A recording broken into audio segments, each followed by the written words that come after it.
땅을 선택을 하시죠. 아무것도 없었던 그 땅에 아브라함을 가나안 땅에다가 보내셔서 그 아브라함의 후손들이 이스라엘이라고 하는 나라를 만들게 되죠.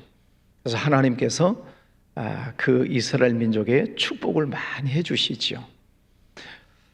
그런데 하나님의 축복을 받은 그들이 하나님의 말씀을 어기고 범죄합니다.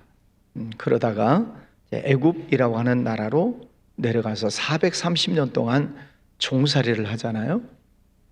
그래서 하나님이 모세를 통해서 다시 가나안 땅으로 올려놓습니다. 그리고 또 많은 축복을 해주세요. 그러니까 또 먹고 살만하니까 또 죄를 지어서 이번에는 바벨론으로 포로로 끌려가 버립니다. 또 북이스라엘은 아수르에 망해버리고 바벨론에 포로로 끌려가서 또 70년 동안 포로 생활을 합니다. 그래서 하나님은 또 이들을 불쌍히 여기셔서 고레스 왕을 통해서 다시 귀환을 시켜주시죠. 그래, 이 가나안 땅, 이 하나님께서 택하신 이 땅, 지금의 이스라엘 땅이죠. 선민, 하나님은 계속 여기에다가 관심을 두시고 복을 주세요. 그런데 백성들이 복받고 살만하면 죄짓고 애굽으로 끌려갔다가 또 북쪽 아수르에 망했다가 또 돌려놓으시면 또 바벨론에 또 포로로 끌려가서 망해버리고 또 하나님이 다시 돌려놓고 있는 상황이에요. 하나님은 계속 제자리에 돌려놓으세요.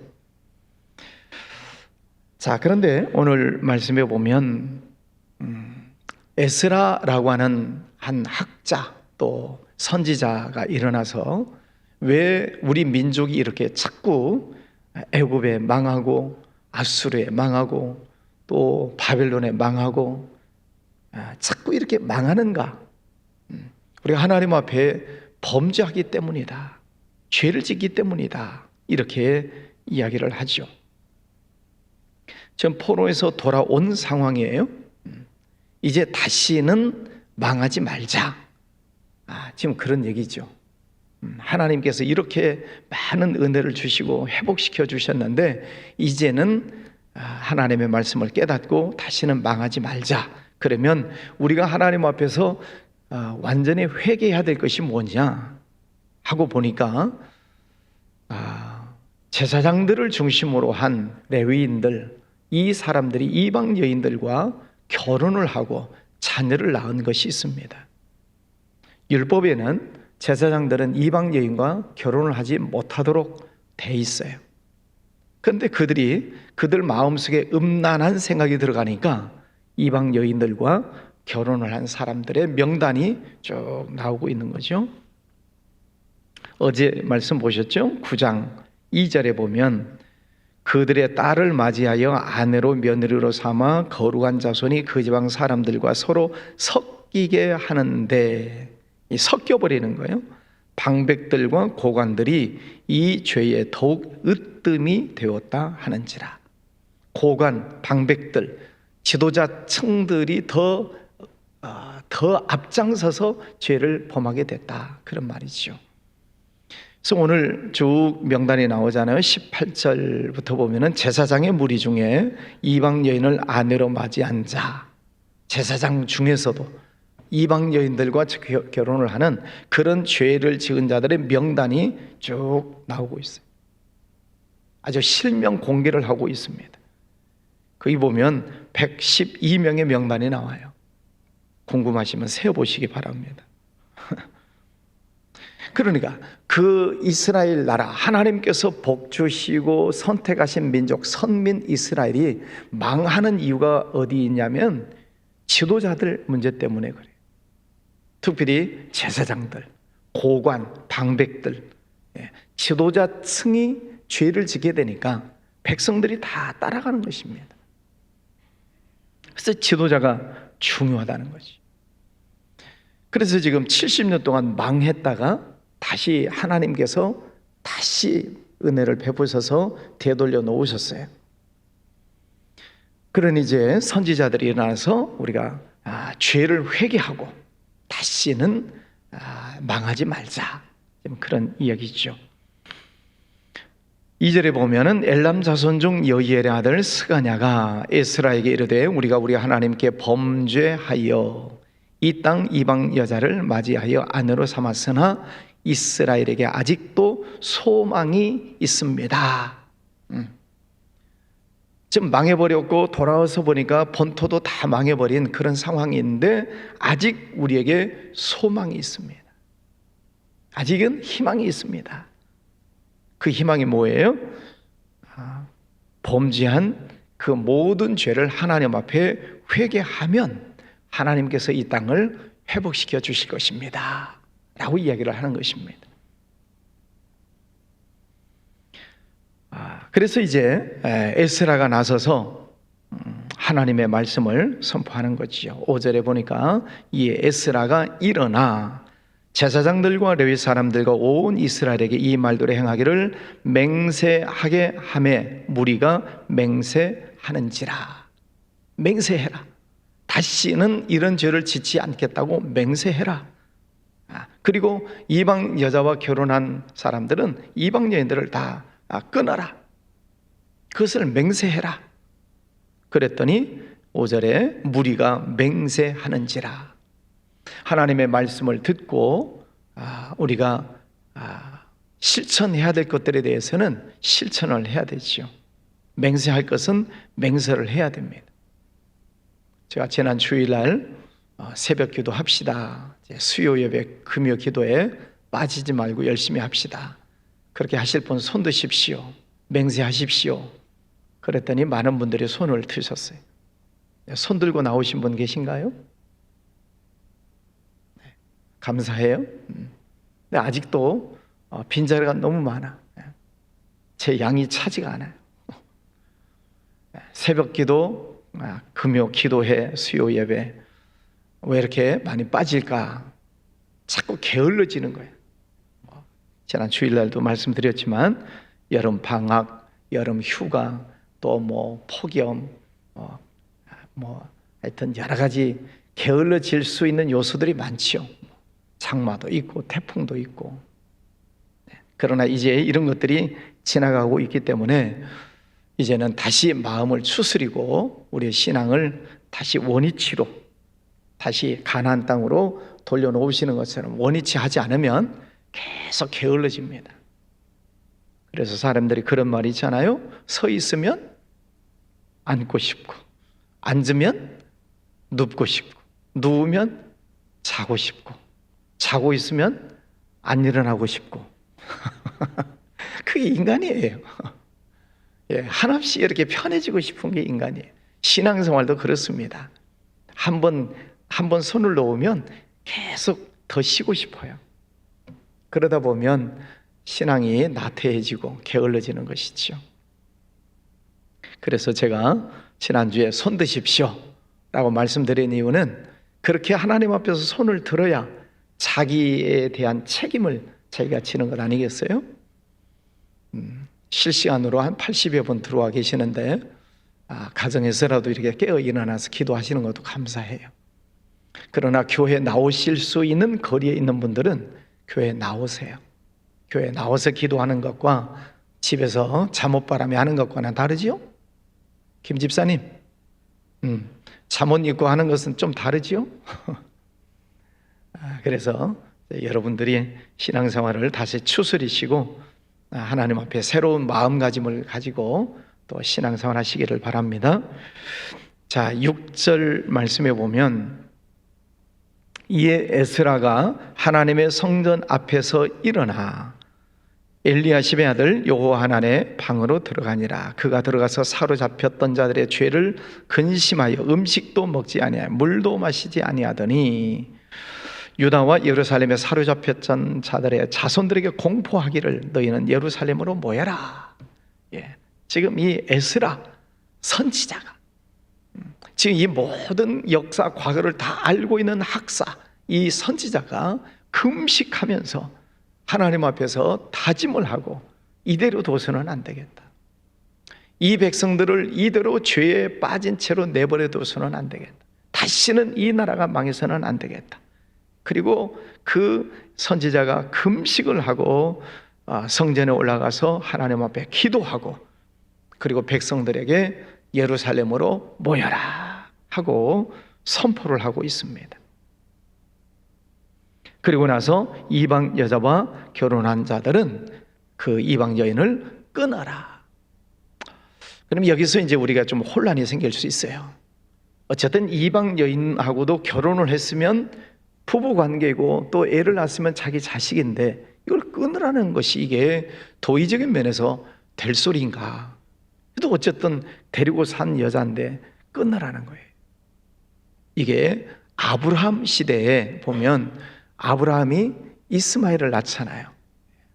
그 관계 속에서 하나님께서 끊으라는 거예요. 이스마엘을 내쫓으라는 것입니다. 죄의 뿌리를. 그러니까 이 아브라함이 하나님의 명령 말씀을 어기고 잘못한 그 죄에 대해서 하나님께서는 그것을 끊으라고 말씀하세요. 근데 사람들은 인간적인 도의를 내세우고 어떤 인간적인 인륜적인 것을 내세우면서 그렇게 끊는 것이 과연 옳은 것이냐 이렇게 생각을 하는 거죠. 그래도 어쨌든 이방 여인도 데리고 산 어찌 보면 부인인데 또 아기를 낳았으면 자기 자식인데 이것을 끊으라고 하는 것이 이게 도리에 맞냐 이거예요. 여러분, 인간적인 기준으로 따져보는 것이 맞아요? 하나님의 말씀을 따르는 것이 맞아요? 하나님의 말씀을 따르는 것이 맞지요. 근데 사람들은 자꾸 상식을 가지고 얘기를 해요.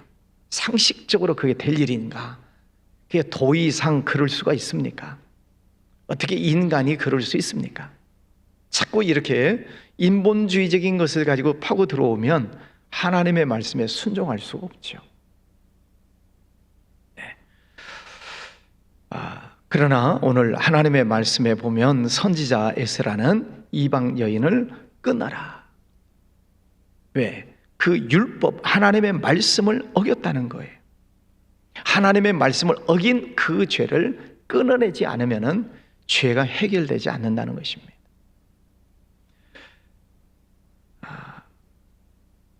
18절 말씀에 제사장의 무리 중에 이방 여인을 아내로 맞이한 자는 예수와의 자손 중 등등 이름이 쭉 나오고 있어요. 제사장의 무리 중에서도 이방 여인과 결혼한 자들이 많다. 그러니 하나님께서 제사장들이 앞장서서 율법을 어기고 죄를 짓고 있으니 하나님께서 그 나라를 기뻐하시겠습니까? 그래서 70년 동안 바벨론에 가서 죄를 짓고 포로 생활을 하고 큰 고통을 당하고 다시 돌아와서 이제 본국에 돌아왔는데 이제 다시는 망하지 않으려면 죄를 끊어야 된다는 것이죠. 이것은 우리의 생활 가운데에서도 우리가 죄를 품고 있는 것은 아닌가라고 하는 것을 늘 우리 자신을 살펴야 됩니다. 이 죄를 뿌리 뽑는 것이 습관화가 되어버리면 참 뽑아내기가 쉽지 않습니다. 이것을 중독이다, 술 중독, 담배 중독, 게임 중독, 이런 중독이 있잖아요. 일단 중독이 되어버리면 이걸 끊어내기가 쉽지 않아요. 근데 그 사람이 살려면 그걸 끊어내야 되잖아요. 뽑아내야 돼요. 뽑아내지 않고서는 온전한 생활을 할 수가 없기 때문이죠. 죄라고 하는 것이 그렇다는 거죠. 죄가 우리 생활 속에 습관화 되어버리면 그 죄를 끊어내는 것이 쉽지가 않아요.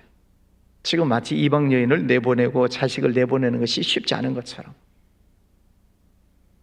그러나 우리가 하나님 앞에서 온전한 모습으로 다시 회복되기 위해서는 끊어내는 아픔이 있더라도 그 죄를 끊어내야 된다는 것입니다.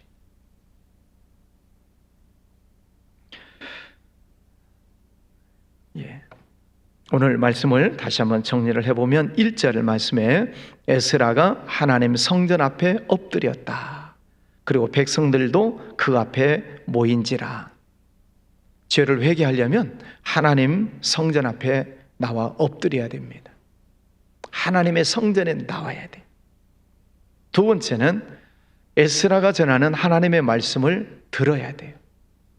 성전에 나와야 되고 하나님의 말씀을 들어야 되고 그 듣는 말씀 가운데에서 하라는 것, 하지 말라는 것 듣고 맹세를 해야 돼. 맹세하게 하니 맹세한지라 그랬잖아요. 5절에 무리가 맹세하는지라.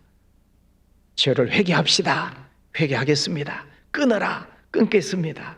정리해라. 정리하겠습니다. 맹세를 해야 돼. 여러분은 평생 새벽 기도 하시기로 맹세하셨지요? 지금 어떤 문제가 있어서 열을 작정하고 나오신 분 계십니까?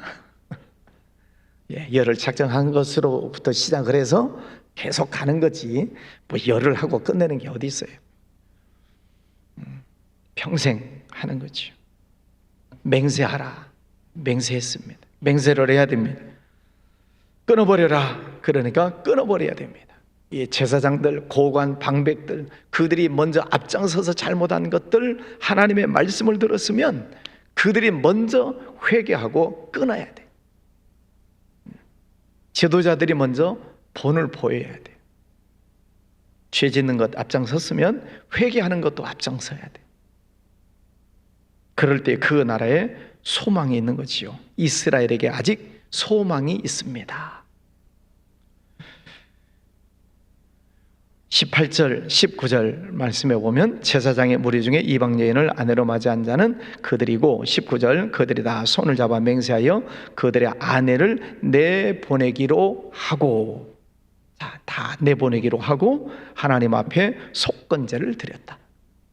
하나님 앞에 예배를 드리고 우리가 다 이제 죄를 뿌리 뽑겠습니다. 잘못한 것을 다 끊어버리겠습니다 하고 맹세를 했다는 거죠. 하나님 앞에 예배를 드리고. 그러면 이들이 했을까요? 안 했을까요? 실천을 했다는 얘기죠. 그럴 때 하나님께서 그 나라를 다시 회복시켜 주시는 것입니다. 예, 우리가 신앙생활을 하다 보면 때로 실수하고 또 잘못할 때가 왜 없겠습니까? 뭐 인간이 완전한 자가 없으니까 실수할 수 있지만은, 그러나 하나님의 말씀을 들을 때, 기도할 때도 성령께서 깨닫게 하실 때 잘못한 것, 실수한 것 생각나거든. 그 자리에서 즉시 회개해야 돼. 하나님 앞에서도 회개하고 또 사람 앞에서도 잘못한 것 생각나면 찾아가서 화해를 하고. 그래서 언제나 성결함을 잘 유지하셔야 돼. 예, 하나님은 계속 관심이 이 가나안 땅에 있으시잖아요. 가나안 땅에 데려다 놓고 또 데려다 놓고 또 데려다 놓고, 하나님께서 우리를 자꾸 복 주시는 자리에다가 데려다 놓으세요. 하나님은 우리에게 복을 주시려고. 왜? 하나님의 자녀이니까. 그러면 그 자리를 잘 지키시려면 내가 늘 회개하고 또 사람 관계도 화해하고 늘 성결함을 잘 유지할 때에 하나님은 그 자리에 복을 주시는 거죠. 우리 성도님들 늘 복 가운데 사시기를 바랍니다. 또 복을 나누어 주시기를 바랍니다. 예, 우리가 그렇게 살아야 되지 않겠어요? 늘 죄 속에서 허덕거리고 사는 게 아니라 오늘 하루도 하나님 말씀을 기억하시고 하나님 찬양하고 승리하는 복된 날 되시기를 바랍니다. 기도합니다. 거룩하신 아버지 하나님 감사합니다. 오늘도 귀한 아침을 주셨습니다. 8월 17일 새로운 날을 주신 아버지 하나님 감사합니다. 오늘도 이른 아침부터 저녁 시간까지 하나님 은혜 안에 거하기를 원합니다. 저희들의 발걸음 일거수일투족을 지켜주셔서 하나님께 영광 올려드리고 하나님 기뻐하시는 복된 삶을 살게 해주시기를 원합니다. 사탄 마귀 우리를 틈타지 못하도록 막아주시옵시고 죄의 유혹에 빠지지 아니하도록 저희를 늘 보호하여 주시옵소서. 아버지 하나님 맡겨주신 귀한 직분 사명 가지고 열심히 충성하며 나아가기를 원합니다.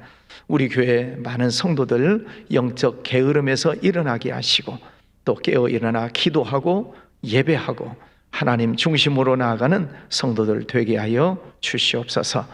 여름 성경학교 또 중고등부 청년부까지 모든 수련의 은혜 가운데 잘 마치게 해주셔서 감사합니다. 또 해외 선교도 은혜 가운데 잘 마무리되고 또 나갔던 청년들도 건강하게 돌아오게 해주시니 감사합니다.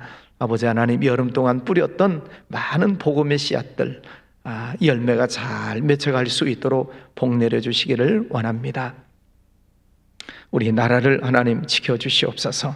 대통령 상중에 있는데 위로해 주시고 그에게 지혜를 주시고 또 국제 회의를 통해 하기 위해서 또 출국하신다는데 늘 건강을 지켜주시고 또 한미일 공조를 통해서 이 나라가 더 굳건하고 또 평화를 더 잘 유지해 나갈 수 있는 지혜를 그들에게 허락해 주시기를 원합니다.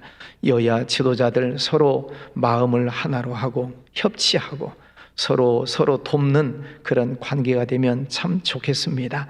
아버지 하나님, 이 나라를 지켜주시고 사랑해 주셔서 지도자들부터 먼저 솔선수범을 하고 또 온 국민들도 서로 사랑하고 서로 돕는 그런 이 나라 민족 되면 좋겠습니다. 나아가서는 저 북한 땅도 공산 사상이 사라지고 평화적인 통일이 이루어지는 피 흘림이 없이 아름다운 통일이 이루어질 수 있는 은혜를 허락하여 주시옵소서. 헤어나가는 선교사님들, 선교 지역 모든 곳곳마다 은혜 주시고 축복하여 주옵소서. 또 개인적으로 하나님께 올려드리는 기도 제목들 있습니다. 가정, 자녀들, 직장, 사업장, 또 육신의 건강, 아버지 하나님 다 들어주셔서 늘 좋으신 하나님을 만나고 체험하고 영광 올려드리는 복된 삶이 되게 하여 주옵소서. 특별히 질병과 싸우는 성도들 있습니다. 하나님께서 어루만져 주시고 성령께서 힘 주셔서 더러운 질병들을 물리치고 주 안에서 강건케 되어 회복되고 충성하는 일꾼들 되게 하여 주시옵소서. 기원 예물 드리는 손길들이 있습니다. 받으시고 축복하여 주시옵소서. 예수님 이름으로 기도하였습니다. 아멘.